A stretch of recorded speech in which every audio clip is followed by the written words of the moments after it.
Today, I'm going to discuss Meditation 2A by Lubomyr Melynk. This is one of the beginner pieces for continuous music.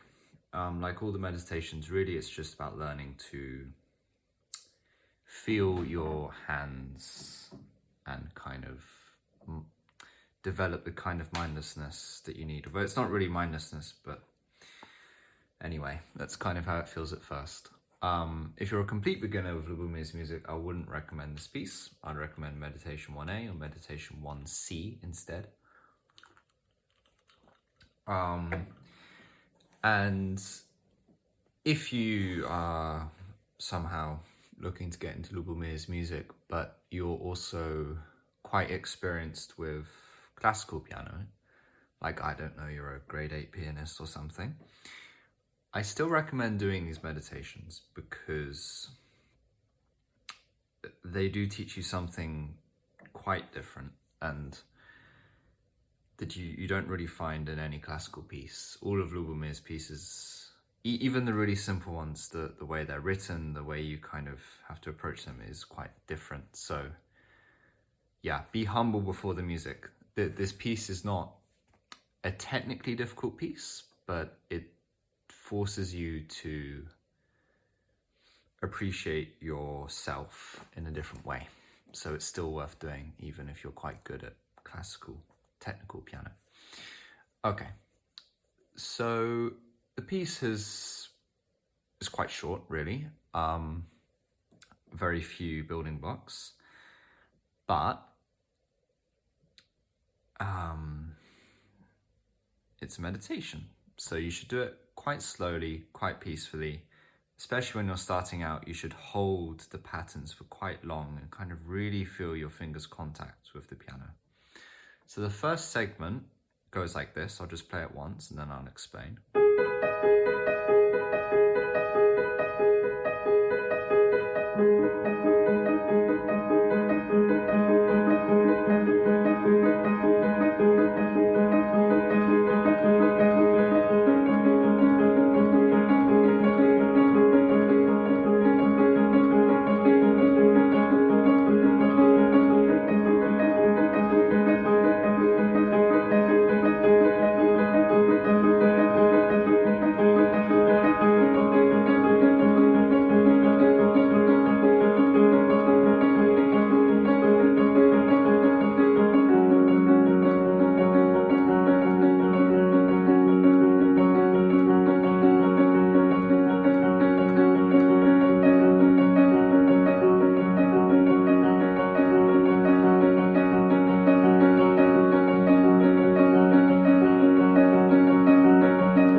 Repeat that pattern for however long you feel like, really.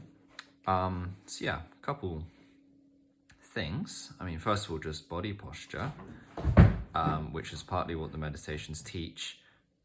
Things are always more difficult on the black notes. You should be quite close to the piano, but you should have your wrist quite strong and high above the black keys. If you're down here, sometimes I do this when I'm not concentrating. This is terrible posture.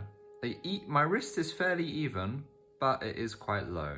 And if you're trying to press into the black keys, pressing up, this creates extra tension. So you don't want that. For greater mobility and kind of greater everything, really, you want to hang above the keys, but not so high above the keys. Some classical pianists kind of do this piston action, like their hand is kind of here and they're just like jabbing down from the top. Now maybe that works for them, but does not work with continuous music. Really, you should not be doing this. So be above the keys, kind of have your shoulders up, your arms hanging down so that it flows into the wrist like so, but be able to feel your weight on the piano. Don't be kind of detached and kind of hitting from the sky. Let your fingers fall onto the keys from the wrist, so that you can just kind of gently and calmly press into them. if you are looking very closely, how am I playing this? I'm not doing one note at a time. I'm really holding all the notes all the time. And this is what you should do in Lubomyr's music. I mean, in his meditations in particular. Not in all of his pieces, but in the meditations.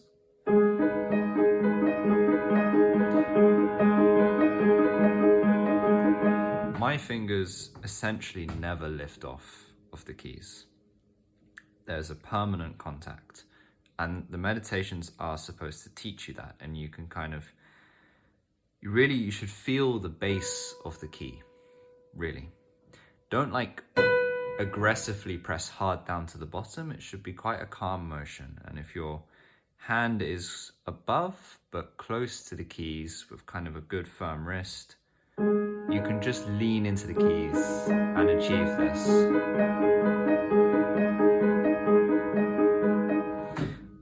I'm assuming, by the way, you can figure out the notes that I'm playing from the image. I suggest you copy my fingering as well. This is mostly for people who have the score but are kind of struggling to play it properly. You should keep the fingering. So yeah, that's about kind of hand posture, wrist posture. Now for the actual playing, I played that quite slowly, and you should too. Like, you can play this quickly, sure.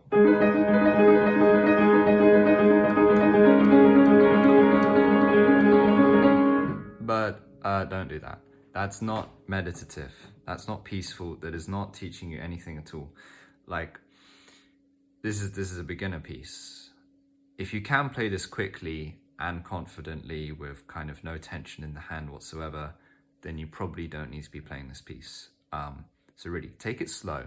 But there's a second benefit to that, which is you can really hear the sound. These meditations all have a soft singing tone, which you should listen for. Listen to the fourth finger. Just this very simple sound. You should be listening actively as you play.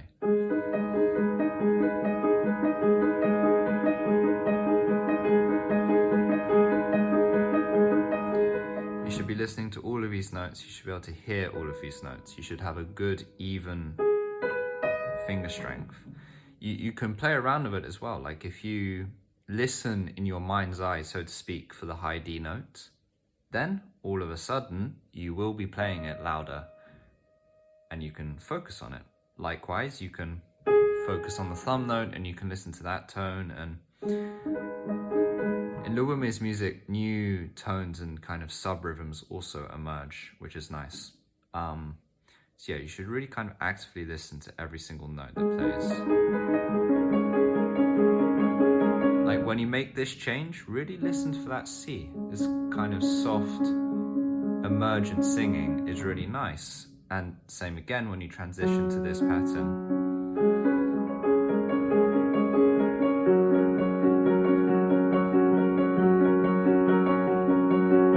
That soft singing fifth finger note is very pleasant to the ear. And listening for that is part of the exercise of a meditation. About the rhythm, your left hand is doing duple time. Your right hand should also. So you're playing a 3-note pattern, but don't play triplets. Don't do that. You should play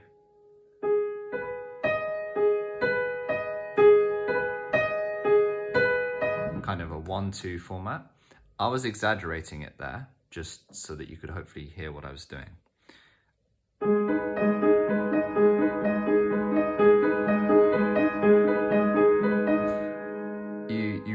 You should feel that 1-2 beat. You should feel a strong fifth finger.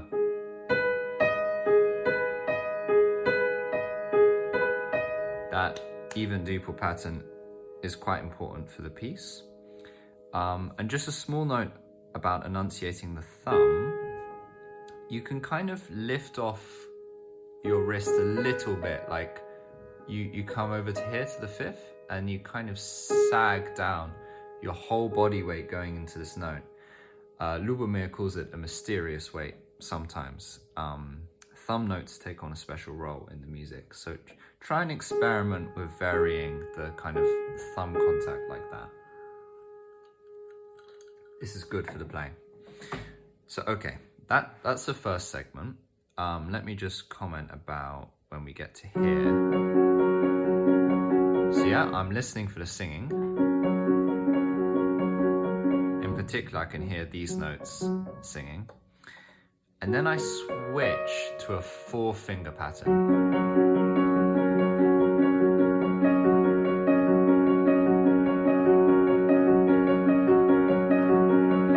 And this is important to do correctly. So it's important to peacefully do this and to do this without changing the rhythm like at all. If you're keeping a duple time, then it's not so hard to add the 4th note. If you're struggling with this change, kind of doing it peacefully and mindlessly, then probably your rhythm is a difficulty. But another thing is, you should be able to do this with the left hand kind of running autonomously. You're not thinking about it, you're just listening to it. And then, like in your mind's eye, you can kind of perceive the change as it's about to occur. And your hand will just naturally introduce the 5th finger. It's very important to do this. So if you're struggling, I recommend slowing it all the way down. Again, keeping firm contact of all the keys. Don't kind of lift off them. Kind of keep a firm contact. And you can just kind of, the wrist might be moving slightly as you do this. And you just complete its movement. You kind of just lean, maybe even turn it as an angle, and suddenly that 5th note is there. So it's good to do that.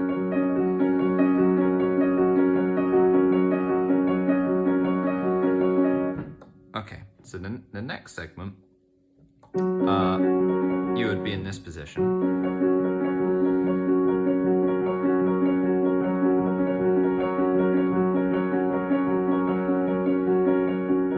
And you'd want to drop down. And this is kind of hard.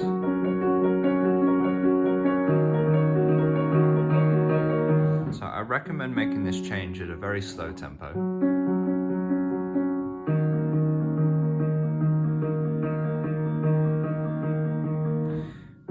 And as for actually doing it, again, keep firm contact on all the keys, and when you want to change, just instead of pushing down, just swing your wrist over. I'm not sure how well you can see that on camera, but just swing it down to here, and then you're okay.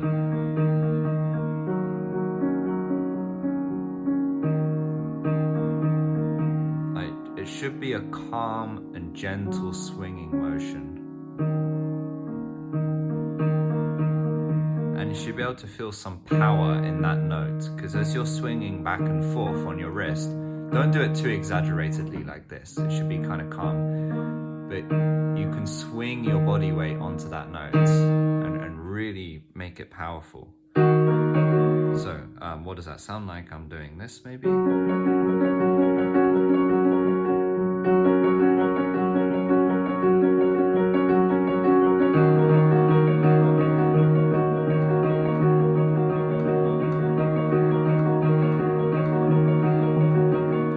It's okay to pick up a bit of tempo here, but don't go too fast. Don't go like this.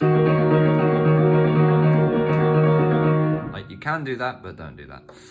And I should say as well, throughout all of this, really make sure your hands are together. You should be able to feel the notes falling into place, side by side.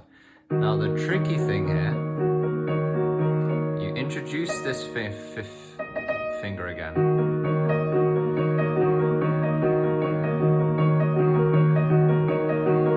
But then you do it in the left hand as well.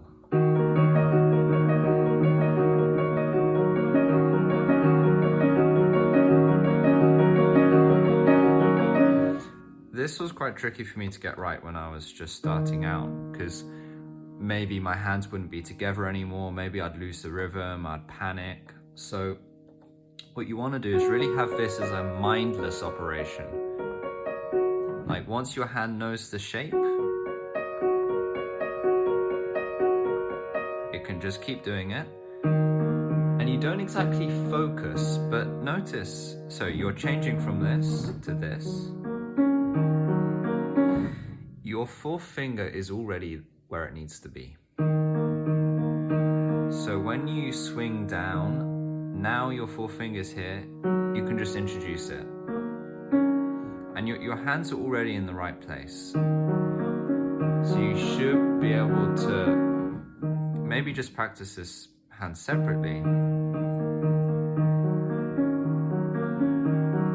Just introducing that pattern. And again, you should have kind of a soft but strong contact with the keys. Don't do that. And I don't know, maybe if your hands are a bit smaller, you maybe also don't want to stretch it too much. So it's okay to swing the wrist a little bit here to reach that C. And it should be a soft, even swing, like you're spreading your weight across all the fingers.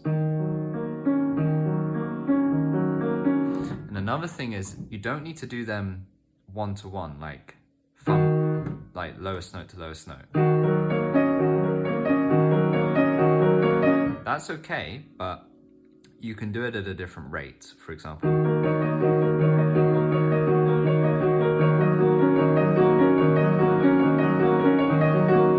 Notice the strong beat for me here was when the left hand was not on the strong beat. Like it was out of sync, so to speak, but it's not really out of sync. Like my fingers are still playing perfectly together. It's just rhythmically they've now kind of interwoven a bit. Lubomyr, again, he calls this changing the rate, and it's important that you should do this. So practice this a few times. You should be able to start with your thumb landing on any of the left hand notes. So you can play it like this, or you can play it like this, or like this.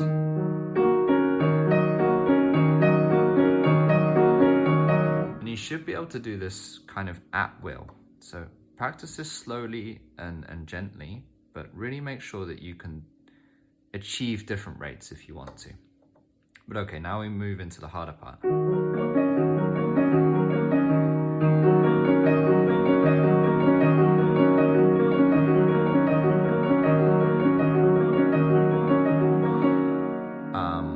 Something's just occurred to me as well. When you're doing this, again, make sure your kind of fingers are a bit curled here, so you can kind of push into those keys.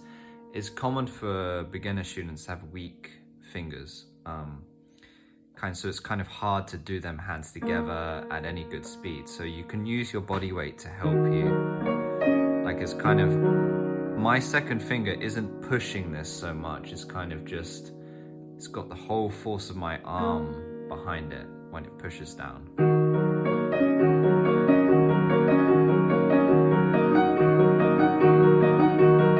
So we move into a new segment now. So two things. This octave stretch might be uncomfortable. You typically don't want to do full octave stretches in continuous music, so it really is advisable to have a bit of wrist motion to swing. And same thing here. I really don't want to do this. This is a tremendous stretch in the right hand, and the muscles are very tense. What I just did there really minimizes the stress. It's much softer, it's much gentler. You really want to use your wrist to help you. Like, try and keep your hand kind of closed up a bit more. You shouldn't have to stretch widely like this. So yeah.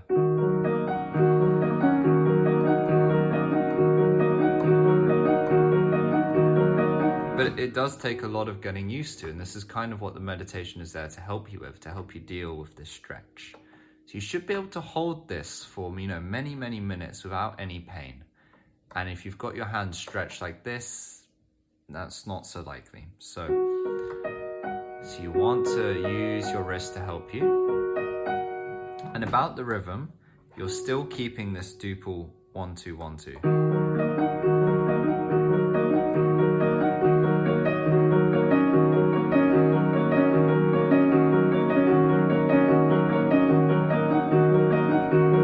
Just repeat this a few times.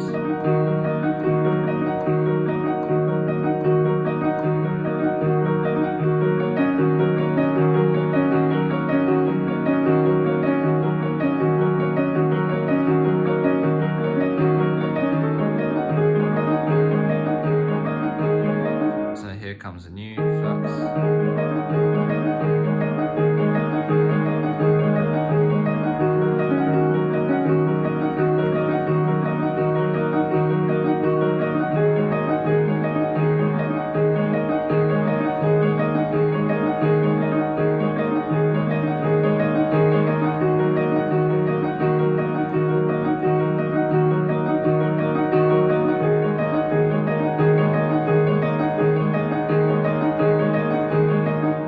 Keeping strong, even fingers, and you can have any rate you want. Like you can go, where my thumb does not fall in accordance with my fifth finger. You can, but you don't have to. And now we kind of build up to a kind of, maybe you increase your volume, you move slightly faster. But it's important to not go much faster than how I'm doing. Again, you can do it, but you shouldn't do it.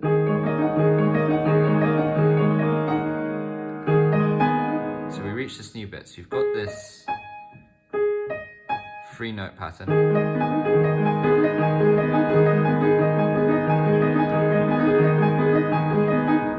Now, this is very important to do stress-free. So you want to swing, you want to pivot on that third finger. You don't want to stretch.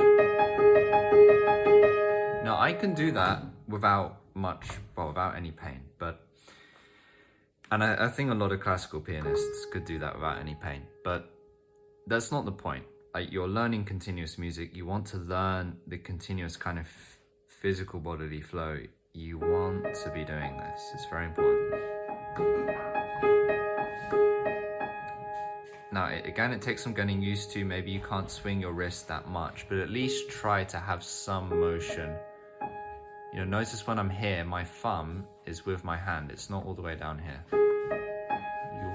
This is kind of what you want to achieve.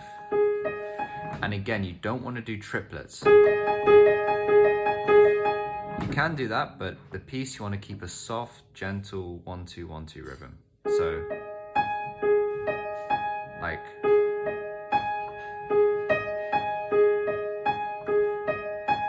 that kind of sound. And again, practice this slowly.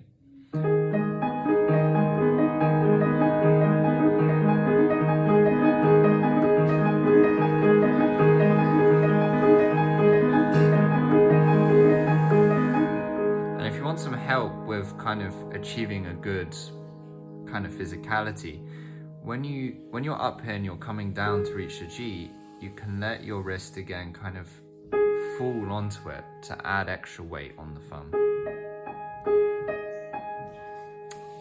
And as always, you want to be listening for the soft singing tone. In particular, listen for this high note. Kind of focus on it in your mind.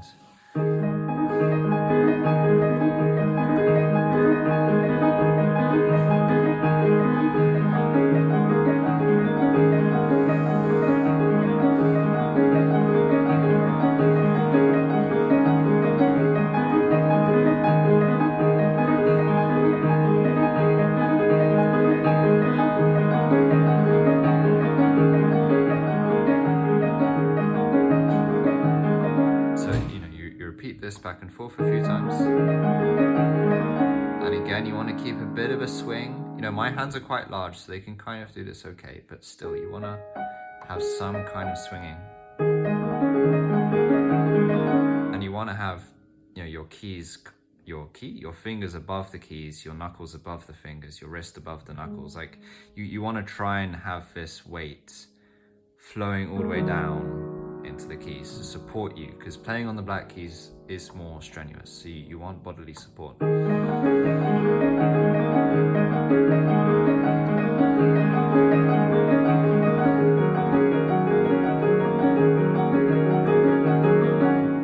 In this one, I'm still keeping even contact with all my fingers, you know, all the way throughout. I've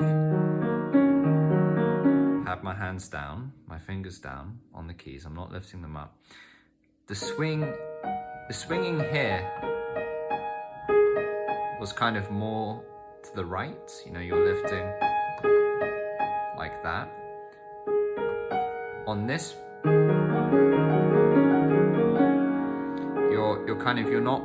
you're not moving your thumb up so much. Your thumb and your second finger should be static, more or less, but you need to carry your wrist now to here. And then you need to bring it back. So don't extend. This is a very bad stretch. Let the wrist take you here. Kind of very briefly maintaining the stretch. But then, you know, you want to bring it back. So don't like snap back, but no, you just kind of calmly return the fifth finger to the closed hand where it's kind of at ease.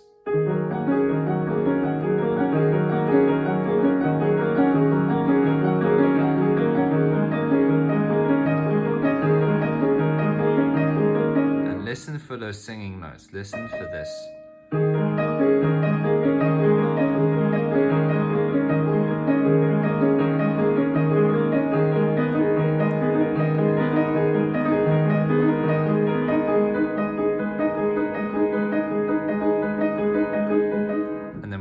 Started. You know, you can do this several times. Everything I've played, you really should maintain it for a lot longer than how I played it. You should experiment with different kind of tempi until you're comfortable, but really crucially, don't go much faster than what I've done. Like,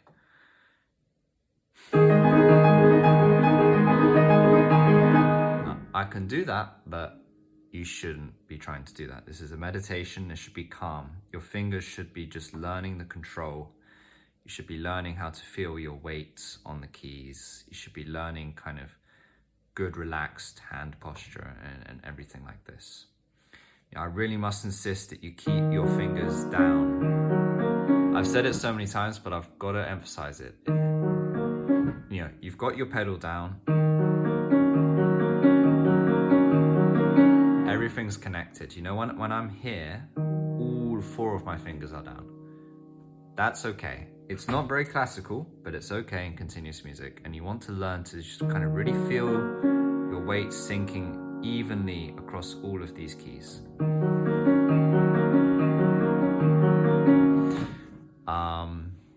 Yeah, I don't have that much else to say about this piece, except really make sure you're relaxed, and remember, you can always have lessons with Lubomyr. So you've kind of seen how you might play it, but I mean, in practice, you probably won't play it like how I've played it. Your hands might be tense at different moments. You might have a funny rhythm. You might not notice that you're not relaxed. You might not realize that you could be reducing tension. I don't know. There are lots of little things. I found lessons with Lubomyr extremely helpful, and I still do. And yeah, it's important to remember that my channel is just a way to access this music, but it's not like the best way to learn it. Yeah. Okay. I hope this was helpful for anyone playing this piece.